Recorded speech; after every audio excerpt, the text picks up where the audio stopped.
In 2025, Saudi Arabia and Pakistan signed a landmark strategic mutual defense agreement. After this agreement, Pakistan's leaders and military generals began projecting Pakistan as a rising superpower in the defense world. One key part of this deal was a proposed $1.5 billion arms deal with Sudan.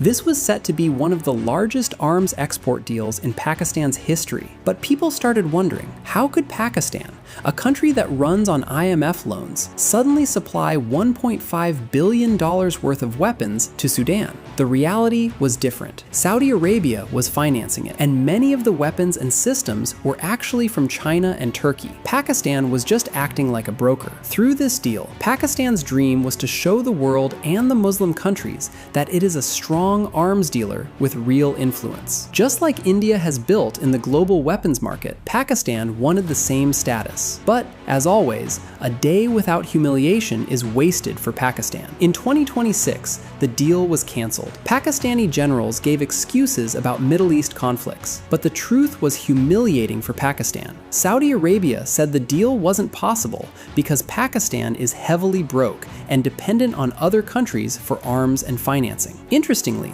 the same African Islamic countries are now more interested in Indian weapons, despite Pakistan's attempts at brokering. So what's the full story here? What was the actual daydream Pakistan saw in the weapons market? What kind of influence did it want through this deal? How did Saudi Arabia give it a reality check? And how is India dominating the same African Muslim market that Pakistan wished for? We're going to cover all the answers in this video, so please watch till the end. Before we continue, we post daily geopolitical breakdowns made for people who want clarity, not drama. No jargon, no agenda. Subscribe and hit the bell to keep up with what really matters. In September 2025, Pakistan and Saudi Arabia came together to sign the Strategic Mutual Defense Agreement. This was no ordinary pact. It boldly declared that any attack on one country would be considered an attack on both. For many in Islamabad, it felt like a historic breakthrough. This pact immediately opened exciting new doors for big-ticket defense business. Pakistan started negotiating several big arms deals. The biggest and most important one was a $1.5 billion package with Sudan. The deal included fighter trainers, hundreds of drones, armored vehicles, and advanced air defense systems. Saudi Arabia was expected to provide the crucial financing, channeling it through their growing defense partnership with Pakistan. There was even talk of an even larger prize, a potential $4 billion deal with Libyan forces under Khalifa Haftar. Pakistan had already begun delivering weapons shipments to Libya, raising hopes even higher. For Pakistan, this wasn't simply about selling weapons. It represented a long-awaited opportunity to showcase its defense industry on the global stage. The same industry that produces the JF-17 Thunder jets in partnership with China, Al-Khalid tanks, advanced drones, and reliable small arms. Pakistani officials were filled with optimism. They believed these African breakthroughs could finally bring in billions of dollars in precious foreign currency, help repay debts, and reduce the country's painful dependence on repeated IMF bailouts. It was a moment of genuine hope, a chance for Pakistan to step forward as a confident defense exporter and strategic player. Pakistan has long seen itself as a leader in the Muslim world, the only nuclear-armed Islamic country. It has helped in past conflicts, from Afghanistan to Bosnia, to build influence. The African deal was the next step. Success in Sudan could open doors for Pakistan in Nigeria, Ethiopia, Horn of Africa, and Sahel countries where Western suppliers face restrictions. By supplying arms to Muslim African nations, Pakistan wanted to boost its image in the Organization of Islamic Cooperation and United Nations. It wanted to show it is a real security partner, not just a receiver of aid.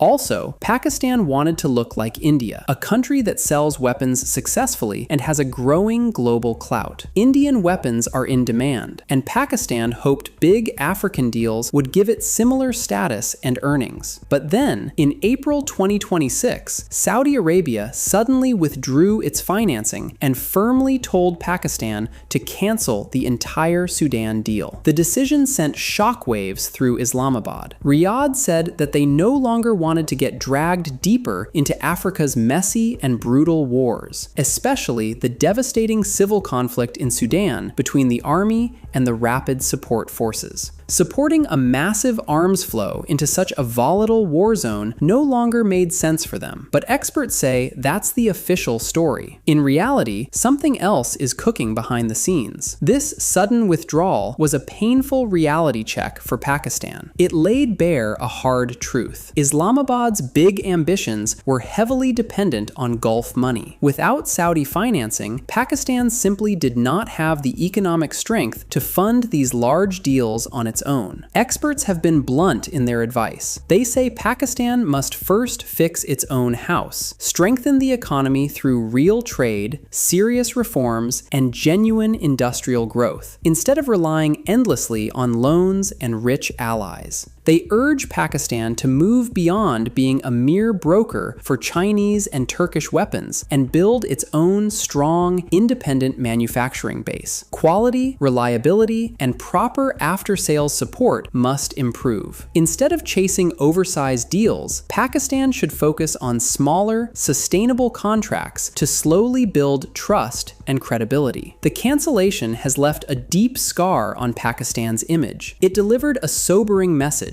No matter how ambitious your plans are, they will collapse if they are built on borrowed money and the changing priorities of others.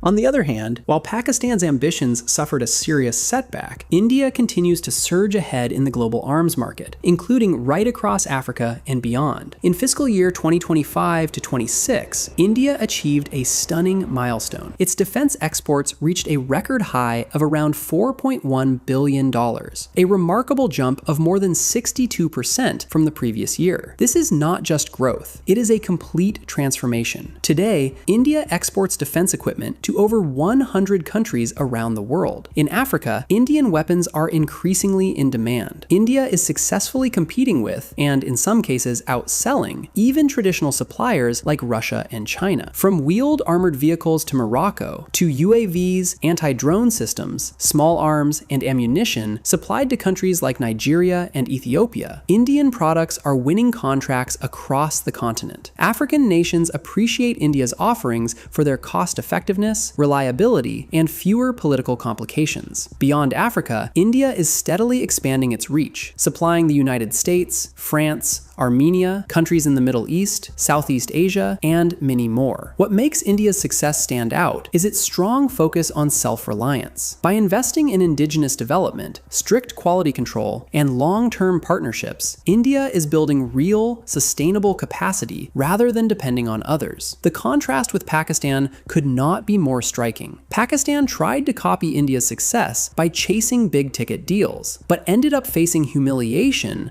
when those dreams collapsed. India has patiently built genuine strength from within, while Pakistan attempted to project power using borrowed money and foreign technology. The lesson is clear. Sustainable growth and self-reliance always win over shortcuts. After this major humiliation, has Pakistan finally admitted it's weaker than India in military strength? Let me know in the comments. For more videos like this, hit like and subscribe to the channel.